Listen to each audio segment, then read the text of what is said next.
When the billionaire arrived at the hospital, he learned that the working man's cancer had spread to his brain. He needed immediate surgery, and the chances of success were extremely low. The billionaire came to see the man, who had already shaved his head in preparation for surgery. When the man's wife stepped away, the working man called the billionaire over and handed him a piece of paper. It explained that the billionaire's favorite civet coffee was actually processed from animal droppings. Kopi Luwak is the world's most expensive coffee, though for some it falls under the category of too good to be true.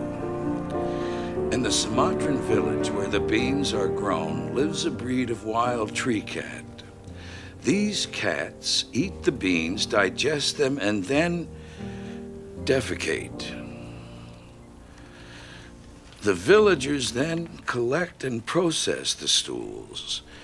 It is the combination of the beans and the gastric juices of the tree cat that give Kopi Luwak its unique flavor and aroma. You're shitting me.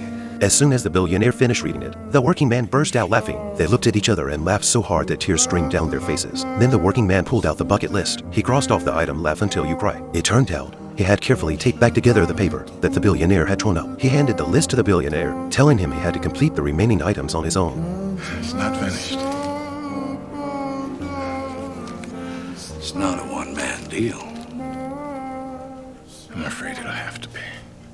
The working man's surgery was unsuccessful. He passed away during the operation. The billionaire left the hospital and finally took his friend's advice and knocked on his daughter's door. There was no argument as he had imagined. His daughter had already forgiven him. Only then did he realize that happiness had been within reach all along. Even more surprising, his daughter called over his little granddaughter. The billionaire saw his granddaughter for the first time. He nervously held her close and kissed her several times. Then he crossed off one of the wishes he had originally written: kiss the most beautiful girl in the world. At the working man's funeral, the billionaire also crossed off one of his friend's wishes: genuinely help a complete stranger, because he was the stranger the working man had helped him find happiness. Several months later, the billionaire also passed away. His assistant climbed to the summit of Mount Everest and placed both men's ashes in a secret burial chamber there. They had finally completed their last wish. The movie ends here.